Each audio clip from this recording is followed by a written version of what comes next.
Hello, greetings. This is Dr. Jane Galloway, and I would love to welcome you yet again to this podcast on the gateway.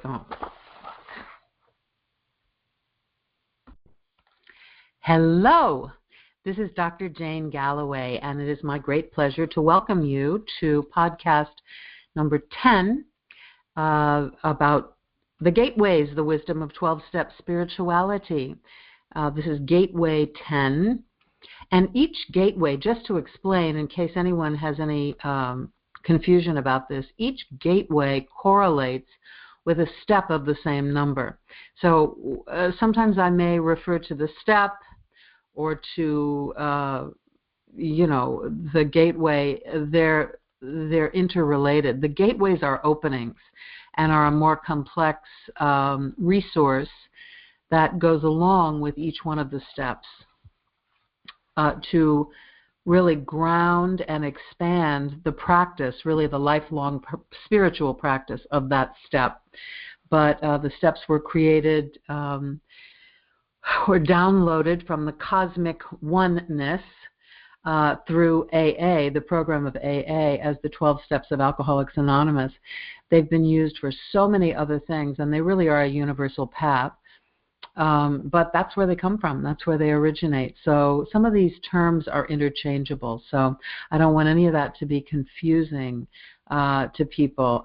This is not a tutorial on the steps. This is a tutorial on the steps as wisdom path. And so each step is fully gone into, as well as some of the potential mind, body, spirit tools that enhance the practicing of that step. So I hope that if anyone had a question about that, I hope this clears it up, and nobody may. So anyway, so I welcome you again. We're looking at step 10, and actually we're looking at steps 10, 11, and 12, gateways 10, 11, and 12. These are called the maintenance steps.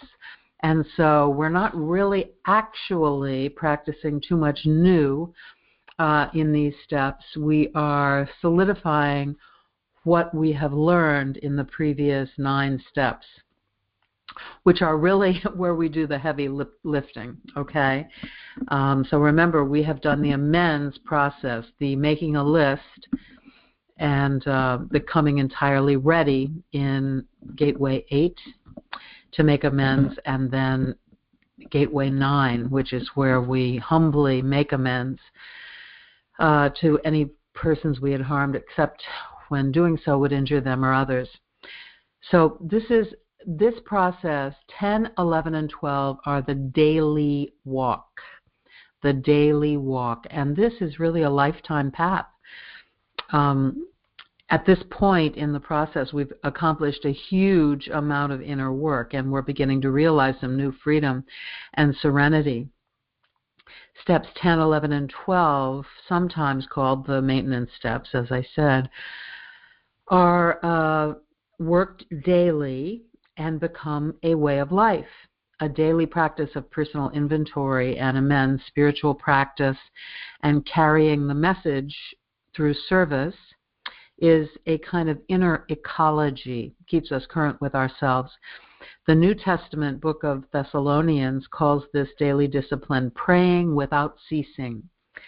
Zen Buddhists say that we chop wood, carry water, meaning kind of the same thing, that we do the daily chores of life with God consciousness and simplicity, navigating highs and lows and everything in between with equanimity. That's what we're after here.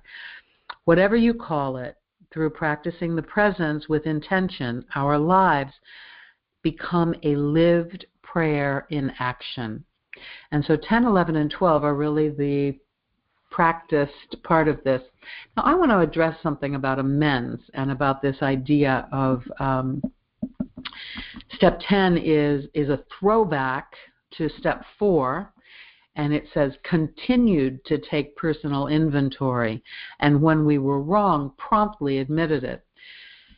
So in other words, the idea is to not get a great big backlog of resentments again, and to really be in a process of being in touch enough with ourselves and our actions and the core of who we really are to say, ugh, that didn't feel good, or I didn't really like that I said that to him or her, or I need to change that.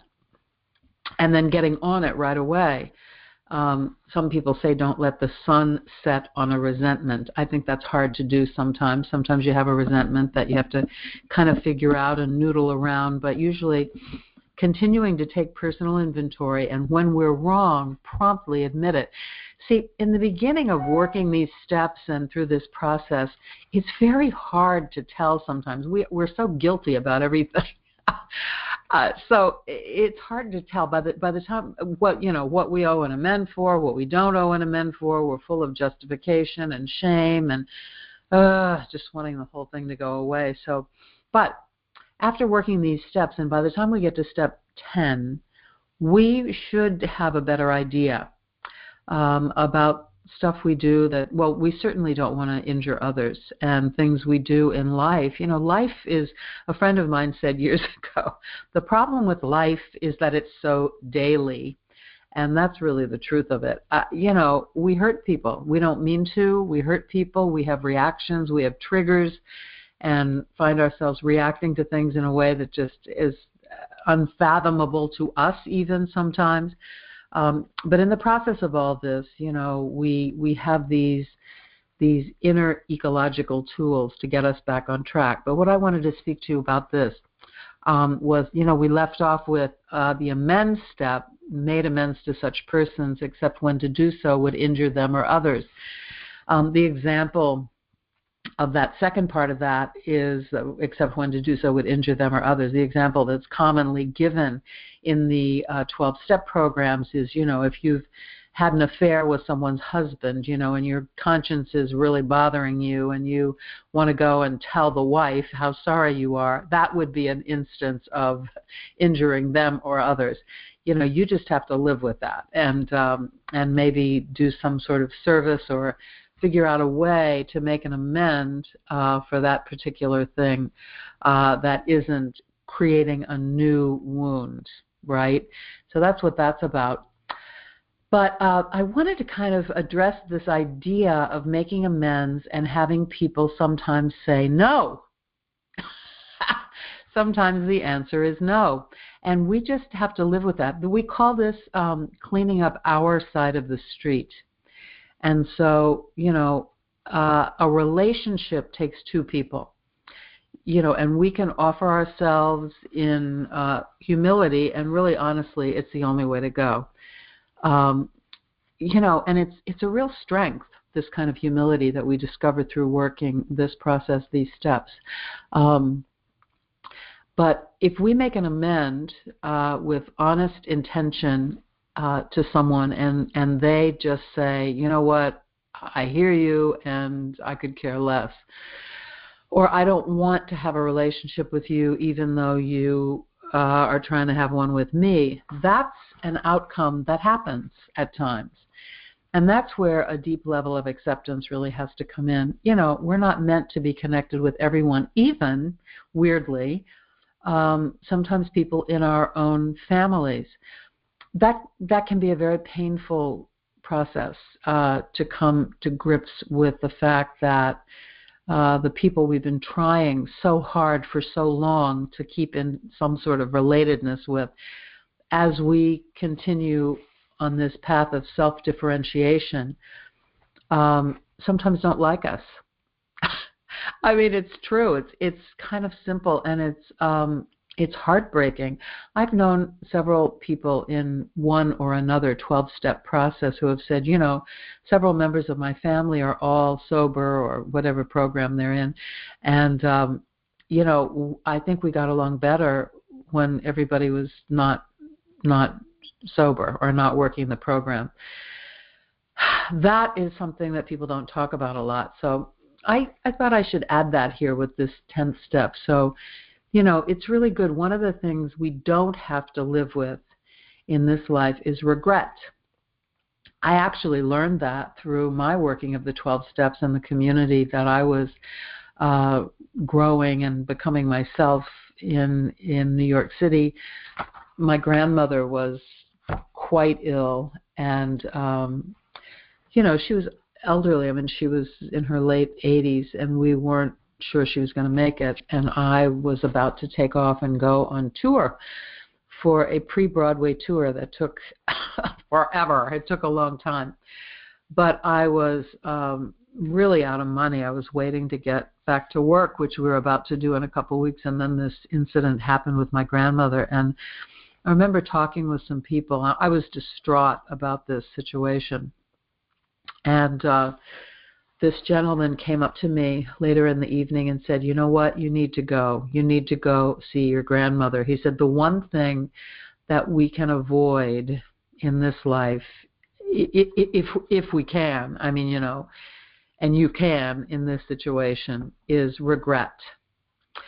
And so you're just setting up a situation to regret not flying out to see your grandmother. So I remember I had to borrow money and, go out to where my grandmother was in the hospital. She came through that health crisis, and didn't have great quality of life for the next 10, more than that, almost 15 years. But I did go and spend time with her before I went on tour. And, these are the kind of things that we learn from looking back at a life filled with so much regret. Oh, God, why did I say that? Why did I do that? Why didn't I do that? Why didn't I, what? But why? All those things we beat ourselves up with. So this 10th step really helps us stay current with ourselves. It's very rare that, I don't at least make an attempt to get things right with people. Now, the more complex process is that, as I said before, not everybody's interested. But that can't matter to me, or to you, or to the person working through this inner ecological process of step work as wisdom path. We have to learn to love these people and to let them go, to forgive ourselves for any wrongs we feel we've, been part of causing, and also forgive them for whatever we had resentment about, and then move on and accept. And this is where acceptance comes in. So this really is critical in terms of walking a spiritual path. The fact that everybody's not going to like you, and that sometimes no is the answer. But once we've done the inner work of examining our life to date, the idea is for us to just develop this daily practice that will sustain our gains and prevent us from needing to do that depth of work again. We need a daily walk, a practice, a discipline. Developing a technique for returning to center in the middle of life's tumultuous storms is critical. Step 10 is a daily practice of inventory as practiced more in depth in steps 4 and 5 combined. The idea of working the steps is to become self-aware enough to examine our behaviors at the end of each day and make amends promptly, so that we don't build up a huge repository of resentments again.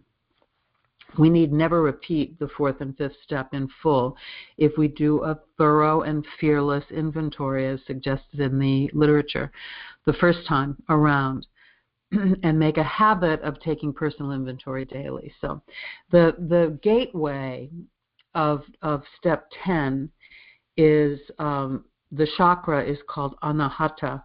And the functions are compassion, love, and integration, and the location is the ethereal or energetic body. So this is, if you look at the book, you can see this, the etheric body. There's a pretty good illustration showing this energetic body. You've heard about auras, and we have auras. And we have an etheric body, which carries the imprint of our inner selves. I mean, it's our energetic body. As a matter of fact, it's interesting because on the road to Damascus, Jesus, there's a wonderful story. After Jesus rose, after the third day, he came into a physical formation and was walking along with his apostles, who were telling him all about, their leader had been killed, and didn't he know what was going on, and why was he asking these questions? And it was actually him.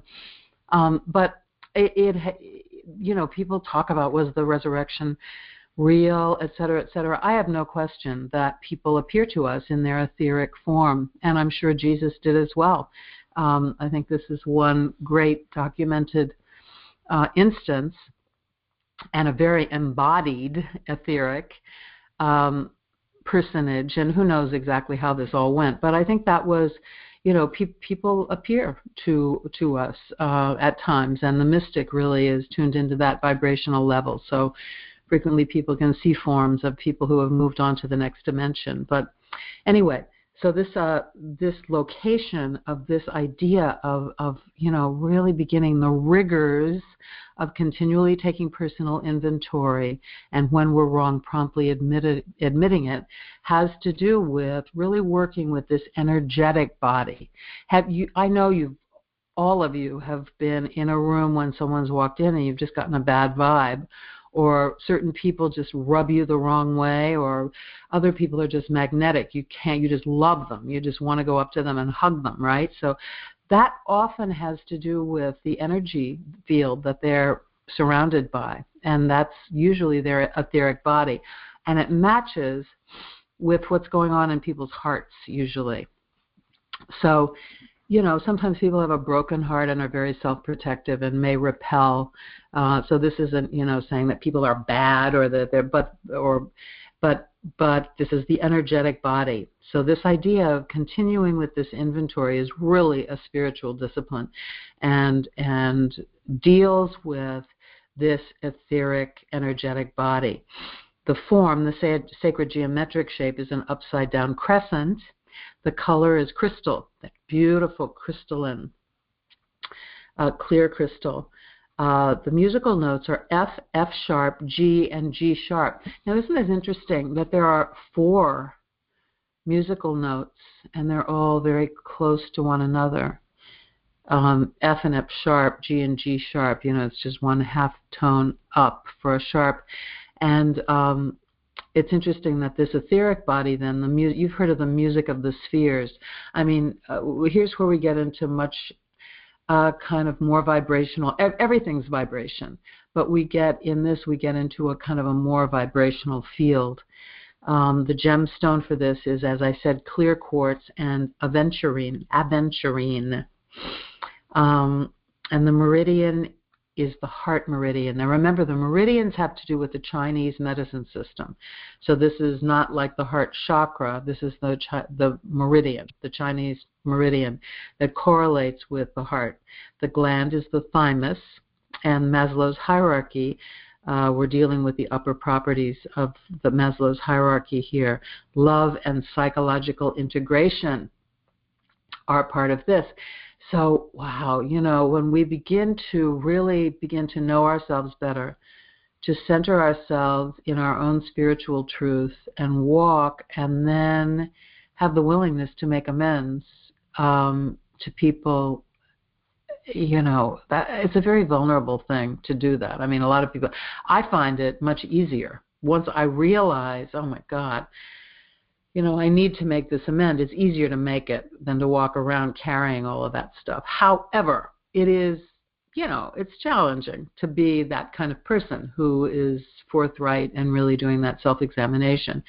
But our vibration changes. It really shifts. So love and psychological integration are the Maslow's hierarchy vibration that goes along with this. Now, the ritual I wanted to lift up for this that makes so much sense to me, I talk about inner ecology. And, of course, ecology is, an ecological system that's both, taking in and eliminating and staying in rhythm and staying in balance, etc. So there's ecology, and feng shui is not disassociated from that. At the end of each day, I recommend, especially with this, it's a wonderful practice to do any time. But at any time during the day, if you discover you're upset or off balance, take a moment to reflect, to go inside. If there's any word or action that needs to be righted, you will know. And then write down anything that you may need to process more deeply. Make a note of that amend you want to make, or make it if possible. The idea of doing this is so interesting because feng shui has to do with right placement. Okay, so what this has to do with is rearranging things and rearranging circumstances and relationships in your life so that they are back in some sort of harmonious relatedness with one another. Actually, feng shui, the words mean wind, water, and I talk about them in the back of the book. Of the book, The Gateways, The Wisdom of 12-Step Spirituality, I really describe what the principle of feng shui is all about, and how it works in terms of moving things around. The art of feng shui, we hear about most frequently originated in China. Wind and water is the literal translation of the word, and the practice is designed to bring harmony among the elements of air, earth, water, and fire within the home. Ancient cultures other than China have a lot of versions of this practice of continuing and connecting to make our natural environment and our lived environment more harmonious. And beyond any cultural understanding, our souls long for balance and harmony in our surroundings. It's interesting. One of my favorite writers and thinkers, mythologists, Joseph Campbell, explains it this way: to live in a sacred space is to live in a symbolic environment where spiritual life is possible, where everything around you speaks of the exaltation of the spirit. This is a place where you can simply experience and bring forth what you are and what you might be. This is the place of creative incubation. At first, you might find that nothing happens there. But if you have a sacred place and use it, something will eventually happen. Your sacred space is where you find yourself again and again. And that's from his wonderful book, The Power of Myth, Joseph Campbell. So the ritual for step 10, continue to take personal inventory, and when we were wrong, promptly admitted it, is this idea of right order and right placement, getting ourselves back into alignment. So for this whole 10, 11, 12, I love this song that says, order my steps in your word, dear Lord. That is kind of a Christian song, but you can, expand it. Lead me, guide me every day. Send your anointing, Father, I pray. Order my steps in your word. So order, order, order, order. This is the art of order.